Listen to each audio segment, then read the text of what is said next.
Hi friends, ఇక్కడ వచ్చేసి వరలక్ష్మి వ్రతం వస్తుందండి. సో కలశం ఎలా పెట్టుకోవాలని చెప్తున్నాను. అందరికీ వంతన ఉండదు, కొందరికి ఉంటుంది, కొందరికి ఉండదు అనమాట. సో ఉన్న వాళ్ళు అయితే ఎలా పెట్టుకోవాలంటే ఫస్ట్ అయితే ఒక పీట వేసుకొని దానిపైన పద్మ ముగ్గు కానీ ఏదైనా ముగ్గు వేయండి. దానిపైన మళ్ళీ ఒక చిన్న ప్లేట్ తీసుకొని ప్లేట్లో బియ్యం పోసేసి దానిపైన కలశం అనేది పెట్టుకోవాలి. కలశంకి కూడా పసుపు రాయాలి, అలాగే గంధంతో కుంకుమ బొట్లు పెట్టేసి అందులో వాటర్ పోసేసి వాటర్లో కూడా కుంకుమ, పసుపు, అలాగే ఒక రూపాయి కాయను, అక్షంతలు అవన్నీ వేయాలన్నమాట. ఇంకా తర్వాత మామిడాకులు అండి. మామిడాకులు 5 కానీ లేదు అనేసి అంటే 9 కానీ వేయాలి. 5, 9 అలా వేయాలి, 11 అలా వేయాలన్నమాట. సో తర్వాత కొబ్బరికాయ అండి. కొబ్బరికాయకి అయితే ఇలా పసుపు రాసి గంధం పెట్టేసి కుంకుమ పెట్టేసుకోవాలి. నేనైతే ఇలా పూసాను నార్మల్గా అంతే.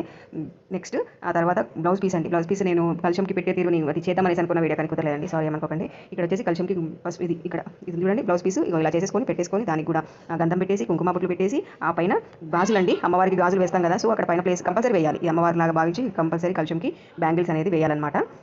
ఇంకా నెక్స్ట్ వచ్చేసి ఇదిగోండి అమ్మవారి గోల్డ్ కాయిన్ అనమాట. అమ్మవారి రూపం ఉంటుంది దీనిపైన. 3 పోగులు కానీ 5 పోగులు కానీ దారం పెట్టేసుకొని ఆ కాయిన్ వచ్చేసి దానికి పెట్టేసి దారంకి ఇలా పెట్టేసుకోవాలి కలశం పైన. అలాగే బ్యాంగిల్స్ దానిపైన ఫ్లవర్ పెట్టుకుంటే అంతే అండి కలశం.